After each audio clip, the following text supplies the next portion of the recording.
शासन के प्रकार। तो शासन दो प्रकार के होते हैं, एक होता है एकात्मक, एक दूसरा होता है संघात्मक। एकात्मक किसे कहते हैं? तो एकात्मक सरकार में राज्यों को शक्ति नहीं होती। एग्जाम्पल के लिए ब्रिटेन, यानी कि एकात्मक का मतलब ये है कि सिर्फ एक का ही शासन होगा। मान लो पीएम है तो पीएम का ही शासन होगा, राज्य में जितने मुख्यमंत्री उनका किसी का भी शासन नहीं हो सकता। एकात्मक नाम से स्पष्ट है कि सरकार में जो है राज्यों को कोई शक्ति नहीं होती है।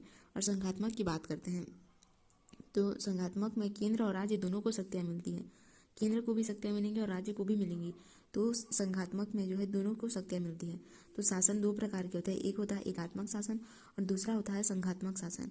तो एकात्मक शासन की बात करें तो एकात्मक में जो है सरकार में जो है सरकार में जो राज्यों को कोई शक्ति नहीं होगी, और संघात्मक में जो दोनों को ही शक्तियाँ होंगी। एकात्मक की बात करें तो ब्रिटेन एकात्मक है, वहाँ राज्यों को कोई शक्तियाँ प्राप्त नहीं है। और संघात्मक में भारत भी आ जाता है, पाकिस्तान भी आ जाता है, अमेरिका यूएसए भी आ जाता है और कनाडा भी आ जाता है। एक और बात की भारत जो है, भारत पूरी तरह से एकात्मक न संघात्मक है, भारत एक अर्ध संघात्मक है। यानी कि हम ये नहीं कह सकते कि भारत जो है पूरी तरह से एकात्मक है या संघात्मक है, यानी कि भारत में सिर्फ एक ही का शासन होगा, राज्यों का कोई हस्तक्षेप नहीं होगा, तो ऐसा भी गलत है। और सिर्फ राज्य और केंद्र दोनों का होगा, इतना भी हो नहीं है। किसी मामले में राज्य बनाते नहीं, किसी मामले में केंद्र की ज़्यादा चलती है तो कहीं राज्यों की ज़्यादा चलती है। तो देखो, तो हम कह सकते हैं कि भारत एक अर्ध संघात्मक होता है। भारत में अधिकांश गुण संघात्मक के हैं, किंतु निम्नलिखित गुण हैं जो एकात्मक में होते हैं। भारत में जो है में अधिकांश गुण जो है संघात्मक के हैं, यानी कि संघ जिसमें शक्तियाँ होती है उसकी भी हो सकती हैं। मतलब संघात्मक की बात करें तो इसमें राज्य और केंद्र दोनों का हस्तक्षेप रहता है, किंतु निम्नलिखित में जो है एकात्मक गुण भी होते हैं, लेकिन कहीं कहीं एकात्मक भी होता है। तो देखते हैं, पहला है राज्य का प्रमुख राज्यपाल होता है, किंतु इसकी नियुक्ति केंद्र करता है। राज्य का प्रमुख राज्यपाल होता है, लेकिन इसकी नियुक्ति कौन करता है? तो केंद्र करता है। तो यहाँ पर जो है संघात्मक के साथ साथ जो है एकात्मक भी है, संघात्मक के साथ साथ जो है एकात्मक भी है, क्योंकि नियुक्ति का अधिकार जो है केंद्र को दिया गया है और शासन जो करेगा वो राज्य में करेगा। तो राज्य का प्रमुख राज्यपाल होता है जिसकी नियुक्ति केंद्र के द्वारा होती है।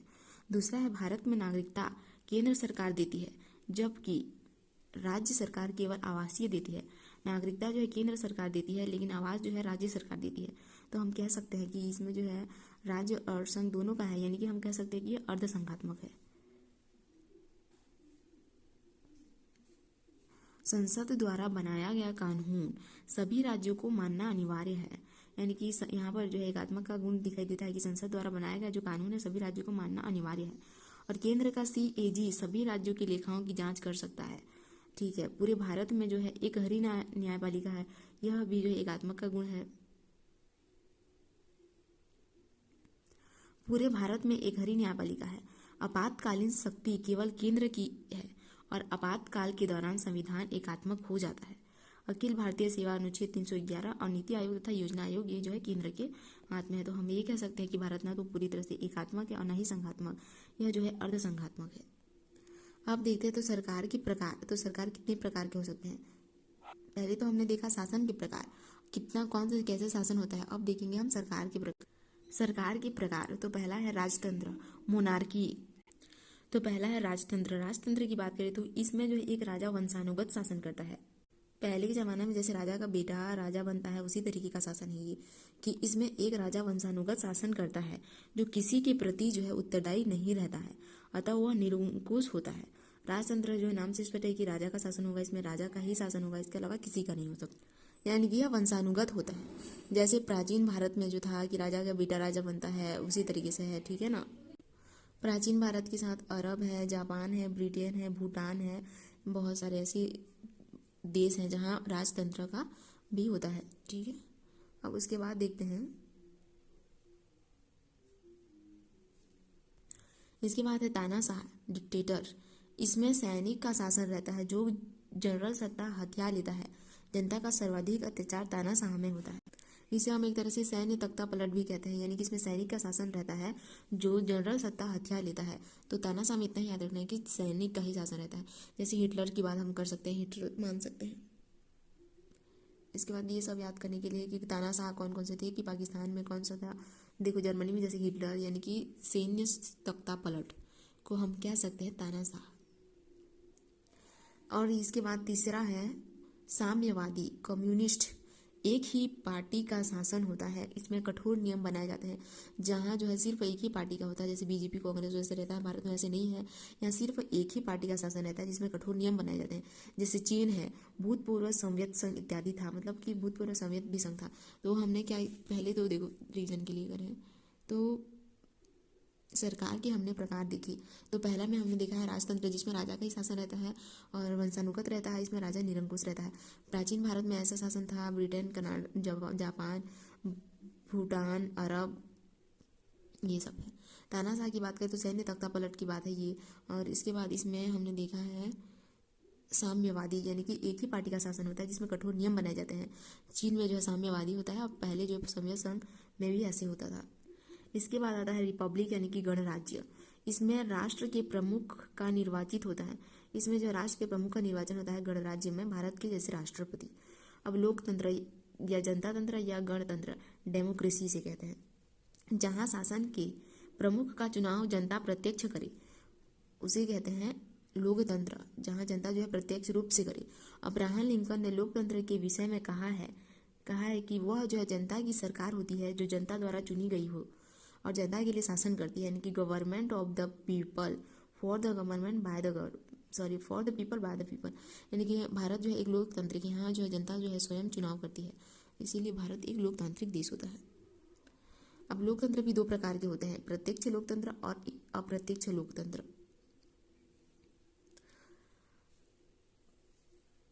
प्रत्यक्ष लोकतंत्र में जो है सीधे जो है जनता जो है डिसीजंस लेती है हर चीज़ से, और अप्रत्यक्ष जो है हम मतलब जनता द्वारा एक शासन चुना जाता है और जो खुद नियम कानून बनाता है। तो प्रत्यक्ष लोकतंत्र यानी डायरेक्ट डेमोक्रेसी, यह कम जनसंख्या वाले क्षेत्र में हो सकता है, इसमें जनता ही नियम बनाती है। स्विट्जरलैंड तथा भारत की ग्राम पंचायत में प्रत्यक्ष लोकतंत्र देखा जाता है। यानी कि हमें पता है कि जो ग्राम पंचायत होता है वहाँ जो सरपंच पंच रहता है वो खुद ही जो है कानून बनाता है, इसीलिए प्रत्यक्ष लोकतंत्र में कहा गया कि यहाँ जो है इसमें जनता ही नियम बनाती है। तो प्रत्यक्ष में जनता स्वयं नियम बनाती है। और अप्रत्यक्ष की बात करें तो अप्रत्यक्ष में जो है जनता द्वारा जो शासन चुना जाता है वह नियम बनाता है। तो लोकतंत्र जो है दो प्रकार के होता है, प्रत्यक्ष और अप्रत्यक्ष। स्विट्जरलैंड के राष्ट्रपति का कार्यकाल 1 वर्ष का होता है। प्रत्यक्ष लोकतंत्र में निर्वाचित प्रतिनिधि को समय से पहले बुलाया जा सकता है। अगर पढ़ा होगा आपने पंचायती राज में, तो वहाँ रिकॉल की प्रक्रिया होती है जो सरपंच के लिए होती है, और ऐसे बहुत से वो होते हैं जिनके लिए होती है। तो वो पंचायत में हमने अच्छे से पढ़ा है। तो इसीलिए कहा गया है कि लोकतंत्र में, प्रत्यक्ष लोकतंत्र में निर्वाचित प्रतिनिधि को समय से पहले बुलाया जा सकता है, तो लेकिन अप्रत्यक्ष में ऐसा नहीं होता। अप्रत्यक्ष की बात करें तो इनडायरेक्ट डेमोक्रेसी, यह अधिक जनसंख्या वाले क्षेत्र में होता है। इसमें जनता द्वारा चुने प्रतिनिधि जो है नियम बनाते हैं, ठीक है ना। अब देखो लोकतंत्र को दो भागों में बांटा, प्रत्यक्ष और अप्रत्यक्ष। अब इस अप्रत्यक्ष को दो भागों में बांटते हैं, अध्यक्षतात्मक यानी कि प्रेसिडेंटियल, और संघात्मक यानी कि संसदीय प्रणाली यानी कि पार्लियामेंट्री सिस्टम। अध्यक्षात्मक यानी कि प्रेसिडेंटली में बात करें तो इसमें कार्यपालिका का विभाजन नहीं होता। इसमें औपचारिक तथा वास्तविक दोनों शक्तियाँ एक ही व्यक्ति के पास होती हैं। इसमें कार्यपालिका, विधायिका और न्यायपालिका के मध्य शक्ति का स्पष्ट विभाजन होता है। यानी का ये मतलब है कि अध्यक्षात्मक में ये होता है कि जो औपचारिक और जो वास्तविक है वो दोनों एक ही होता है, अलग अलग व्यक्तियों को नहीं बनाया जाता। जैसे हमारे भारत में वास्तविक प्रधानमंत्री होता है, लेकिन जो है औपचारिक राष्ट्रपति होता है। लेकिन यहाँ अध्यक्षात्मक में ऐसा नहीं होता, यहाँ दोनों जो है एक ही व्यक्ति होता है। अब संसदीय प्रणाली की बात करें तो इसमें जो है कार्यपालिका की शक्ति का विभाजन हो जाता है। वास्तविक शक्ति पीएम को तथा औपचारिक शक्ति राष्ट्रपति को दी जाती है। इसमें कार्यपालिका पर विधायिका को प्राथमिकता दी जाती है, ठीक है। यहाँ भारत का जो है, इससे हम जान सकते हैं कि भारत का प्रणाली संसदीय प्रणाली होता है, क्योंकि यहाँ वास्तविक शक्ति पीएम को और औपचारिक राष्ट्रपति को दी जाती है। तो भारत, पाकिस्तान और यूके जो है ऐसे राज्य जहाँ संसदीय प्रणाली जो है पाई जाती है। संसदीय हमें पता है ना, तो ठीक है, हमने पढ़ा है। तो इसमें क्या है कि शासन के प्रकार में हमने पढ़ लिया संघात्मक और एकात्मक। सरकार के प्रकार में पढ़ लिया हमने राजतंत्र, गणराज्य, गणतंत्र, लोकतंत्र और साम्यवादी, तानाशाही, इतना पढ़ लिया। अब इसके बाद देखते हैं, अब लोकतंत्र में भी हमने पढ़ा कि प्रत्यक्ष होता है, अप्रत्यक्ष होता है, और अप्रत्यक्ष को संसदीय और अध्यक्षात्मक में बांटा गया। अब आगे देखते हैं, देखो एक बार और, लोकतंत्र डेमोक्रेसी का क्या है कि प्रत्यक्ष रूप से होता है और अप्रत्यक्ष रूप से होता है। प्रत्यक्ष रूप में हम बात करें तो पंचायत होता है ना, पंचायत प्रत्यक्ष रूप से होता है जहाँ जनता जो है स्वयं कानून बनाती है, ना कि जनता द्वारा चुना गया जो प्रतिनिधि है पंचायत होता है। यह भारत और स्विट्जरलैंड में ऐसा होता है कि प्रत्यक्ष शासन है पंचायतों में। अप्रत्यक्ष की बात करें तो अध्यक्षात्मक होता है और संसदीय होता है, हमने पढ़ा है। तो देखो अध्यक्षात्मक में हमने पढ़ा कि वास्तविक और औपचारिक जो है दोनों जो है राष्ट्रपति होता है, और यूएसए का होता है ना अमेरिका। संसदीय की बात करें तो वास्तविक पीएम होता है और औपचारिक राष्ट्रपति होता है। देखो संसदीय में हमने पढ़ा कि वास्तविक पीएम होता है और औपचारिक जो है राष्ट्रपति होता है। तो इंडिया और पाकिस्तान में संसदीय प्रणाली है। अध्यक्षात्मक है यूएसए। सरकार का एक और प्रकार है नौकरशाही। जिस व्यवस्था में नौकरशाह यानी कि अधिकारियों का बोलबाला होता है उसे नौकरशाही कहते हैं। यानी कि जहाँ अधिकारियों का ज़्यादा बोलबाला होता है ना, जैसे अधिकारी कहने का मतलब पीएम है, वो तो अधिकारी नहीं हो सकते उनके। याद रखने वाली बात यही है कि हाँ अधिकारियों का ही बोलबाला होता है। इसे लाल फीताशाही भी कहते हैं, नौकरशाही को लाल फीताशाही भी कहते हैं। इसमें बहुत अधिक विभागीय प्रक्रिया होती है। कहने का मतलब है जिस व्यवस्था में नौकरशाह यानी कि अधिकारियों का बोलबाला होता है उसे नौकरशाही कहते हैं। एग्जाम्पल के लिए भारत, हमने बचपन में भी पढ़ा होगा सरकार के अंग कितने होते हैं, हमने 3 ही पढ़ा था लेकिन यहाँ 4 देखते हैं। देखो सरकार के 4 अंग होते हैं, एक विधायिका, कार्यपालिका, न्यायपालिका और पत्रकारिता यानी कि मीडिया इसके अंतर्गत आती है। तो सरकार के अंग में विधायिका की यह बात करें तो विधायिका ये है कि विधायक जो है कानून बनाते हैं। यानी कि देखो केंद्र कानून बनाता है, केंद्र में संसद जो है वो कानून बनाता है, राज्य में विधानमंडल जो है कानून बनाता है राज्यों के लिए। कार्यपालिका की बात करें तो जो कार्यपालिका है जो कानून को जो है लागू कराते हैं, जैसे केंद्र में राष्ट्रपति, मंत्री परिषद, सचिव, अधिकारी प्लस कर्मचारी ये लोग होते हैं, और राज्य में राज्यपाल, मंत्री परिषद और सचिव, अधिकारी और कर्मचारी। और न्यायपालिका यानी कि जो न्याय की रक्षा करती है, supreme court, high court, district court. तो इतना तो समझ में आ गया होगा।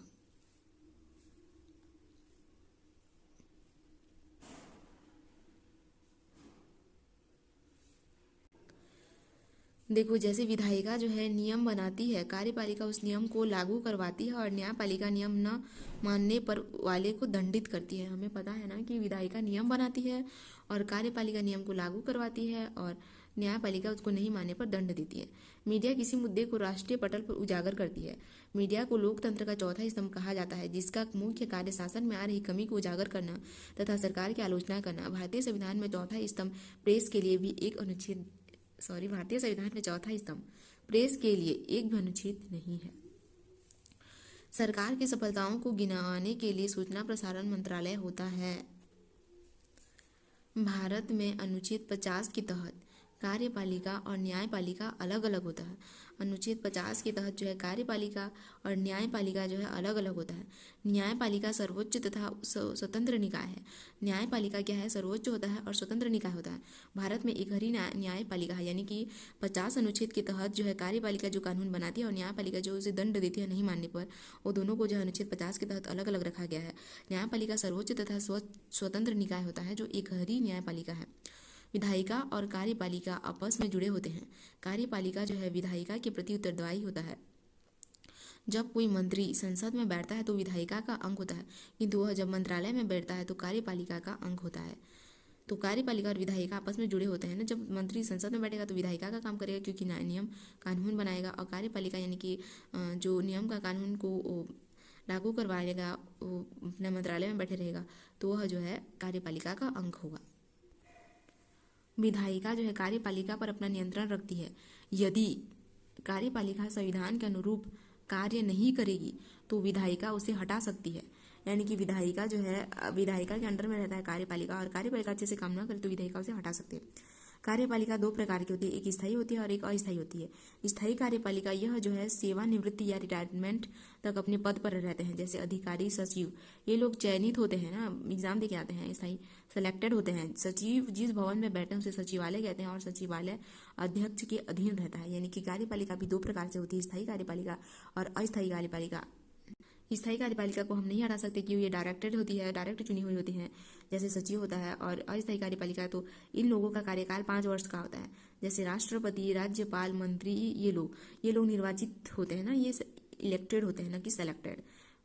FIR देखते हैं, फर्स्ट इंफॉर्मेशन रिपोर्ट। तो FIR होता है फर्स्ट इंफॉर्मेशन रिपोर्ट्स, किसी भी घटना की लिखित सूचना जो पुलिस को दी जाती है उसे प्राथमिकी कहते हैं, ठीक है। जैसे फर्स्ट इन्फॉर्मेशन रिपोर्ट्स यानी कि एफआईआर लिखवाने जाते हैं, उसी को एफआईआर कहते हैं, जो पुलिस को पहली सूचना दी जाती है। केस डायरी, एफआईआर के आधार पर पुलिस जब घटना की जांच करती है और सही तथ्यों को एक जगह इकट्ठा करती है तो उसे केस डायरी कहते हैं। यदि हमारा किसी घटना के बारे में देखा, हम एफआईआर लिखवाने जाते हैं, तो जब घटना की जांच की जाती है पुलिस के द्वारा, जब पुलिस एफआईआर लिखती है और जब घटना की जांच करती है, सही तथ्य इकट्ठा करती है, तो उसे क्या कहते हैं, केस डायरी कहते हैं। यानी कि डायरी होती है जिसमें लिखते हैं, यह बड़ा सबूत होता है। पुलिस रिश्वत लेकर इसी केस डायरी में कम तथ्यों को लिख देती है, जिस कारण केस कमजोर हो जाता है। कभी कभार पुलिस ऐसे ही रिश्वत लेके भी ऐसा काम कर सकती है। तो हम ये कह सकते हैं कि पहले एफआईआर होता है और फिर उसके बाद एफआईआर लिखवाया जाता है और केस डायरी बनती है और सबूतों को इकट्ठा किया जाता है। अब उसके बाद होता है चार्जशीट यानी कि आरोप पत्र। इसमें जो है आईपीसी की धाराएं लिखी जाती है, यानी कि मुजरिम के खिलाफ ना कौन कौन सी धाराएं लगेगी, इस तरीके से, जिस आधार पर मुकदमा चलाया जाता है। चार्जशीट फाइल होने के बाद मुकदमा कोर्ट में चला जाता है। तो पहला तो चार्जशीट बनाया, मतलब कि पहला केस डायरी बनाया जाता है, चार्जशीट लगाया जाता है, धाराएं लगाई जाती है, उसके बाद जब वह कोर्ट में चला जाता है। आईपीसी इंडियन पेनल कोड, इसे 1960 के अधिनियम के तहत लॉर्ड कैनिंग के समय लाया गया। इसमें अपराध की परिभाषा दी गई है। आईपीसी यानी कि इंडियन पिनल कोड 1860। एफआईआर के बारे में एक और चीज याद रखने वाली है कि देखो, एफआईआर तो दो प्रकार के होते हैं, एक कॉग्निजिबल होता है और एक मतलब है एक नॉन कॉग्निजिबल होता है और एक कॉग्निजिबल होता है। नॉन कॉग्निजिबल का मतलब यह है कि उसमें गिरफ्तारी न किया जाए फिर भी चलता है, लेकिन कॉग्निजिबल में गिरफ्तारी जो है जरूरी होता है। जैसे कोई रेपिस्ट हो गया, यानी कि किसी ने किसी पर एसिड अटैक कर दिया, किसी का रेप हो गया, किसी को कत्ल हो गया, उस तरीके से कॉग्निजिबल होता है। अब इसमें गिरफ्तारी जरूरी होता है, कोर्ट, अब गिरफ्तारी के बाद उसे कोर्ट लिया जाता है ना, कि या तो फिर उसे जुडिशियल रिमांड जेल में डाला जाता है और पूछताछ के लिए इसे जो है पुलिस रिमांड में लिया जाता है 14 दिन तक। उसमें भी जुडिशियल रिमांड में भी 14 दिन तक होता है। आगे बढ़ेंगे इसे। देखो CRPC, देखो आईपीसी की धारा से पुलिस जो है वो देती है, पुलिस जो है आईपीसी की धारा लगाती है और कोर्ट द्वारा जो लगाया जाता है वो CRPC के द्वारा, यानी कि कोड ऑफ क्रिमिनल प्रोसीजर। इसमें अपराध के बदले दंड, कितना दंड दिया जाएगा इसकी चर्चा रहती है, न्यायालय की प्रक्रिया को बताता है, ठीक है ना। अब प्रमुख धाराएं हैं याद रखने, जैसे धारा 34 सामूहिक अपराध होता है। 221 में सबूत जो है मिटाया जाता है, तब धारा 201 के तहत उसे सजा मिलती है। 300 में हत्या है, 302 में हत्या से संबंधित सजा है, लापरवाही से हत्या होगी, और 307 में हत्या की कोशिश की गई, 309 में आत्महत्या की कोशिश करने पर भी सजा मिलती है, इसीलिए नहीं करनी चाहिए अगर बच गए तो। 312 के तहत गर्भपात कराने पर भी जो है सजा मिलती है। 315 में आत्महत्या के लिए प्रेरित करने पर भी उसको जो है सजा मिल सकती है। 365 में अपहरण है और 376 में रेप करने पर भी सजा मिलती है। 376 की बी में जो है गैंग रेप पर भी जो है सजा मिलती है। 379 में चोरी 4 से कम व्यक्ति होने पर, और 4 से अधिक व्यक्ति यानी कि डकैती हो जाता है 395 होता है इसका, और डकैती के दौरान हत्या हो गया तो 396। 415 में छल करने पर, 420 में धोखा देने पर, और 494 में दूसरी विवाह करने पर भी सजा मिलती है, और 497 में व्यभिचारी, इसे समाप्त कर दिया गया है, शादीशुदा महिला के साथ संबंध रखने पर लगाया जाता है। 499 में मानहानि होता है, ठीक है। देखो मतलब 300 से लेकर जो है 309 तक, 300 से लेकर 309 तक जो है हत्या के बारे में ही दिया गया है। तो इसमें कैसे है, देखो 300 में बात करें तो हत्या की जाती है किसी की तो 300 में सजा मिलती है। फिर एक छोड़कर दो, यानी कि 302 में हत्या से संबंधित सजा दी जाती है।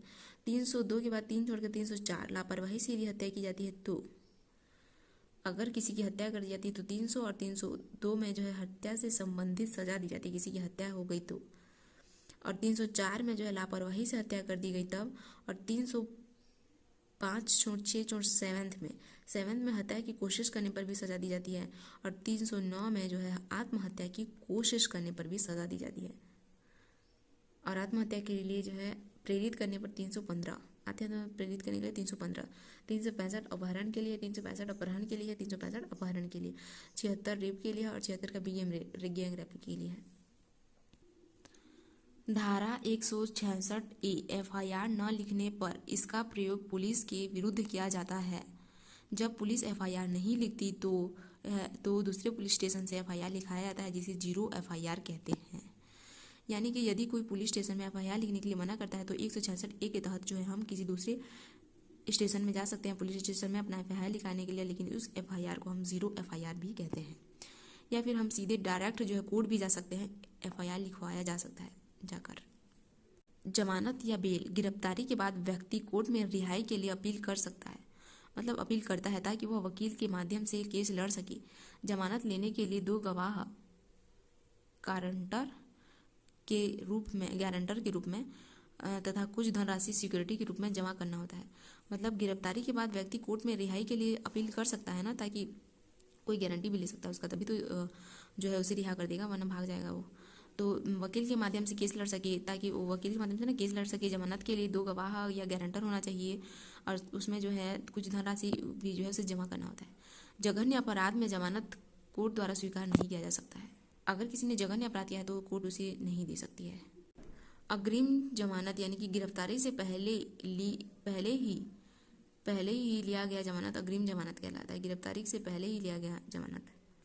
देखो, न्यायिक हिरासत यानी कि जब कोर्ट में यदि उसे जमानत नहीं दिया जाता तो देखो, एक तो जुडिशियल रिमांड होता है, एक पुलिस रिमांड होता है। जुडिशियल रिमांड में जमानत खारिज होने पर जज व्यक्ति को जेल भेज देते हैं, किंतु न्यायिक हिरासत में पुलिस पूछताछ नहीं कर सकती न्यायिक हिरासत में। लेकिन पुलिस रिमांड में जो है जेल में बंद व्यक्ति से पूछताछ के लिए कोर्ट की अनुमति से व्यक्ति को 14 दिन के लिए पुलिस को सौंप दिया जाता है, ताकि पुलिस रिमांड कहते हैं, जिसे पुलिस जो है पूछताछ करे। लेकिन जुडिशियल रिमांड में जो है पूछताछ नहीं कर सकती।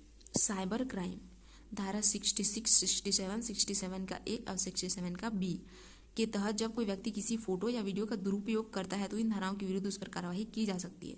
तो इसे साइबर क्राइम कहते हैं ना, किसी का फोटो लेकर वो किया जाना है। तो 66, 67, 67 ए, 67 बी।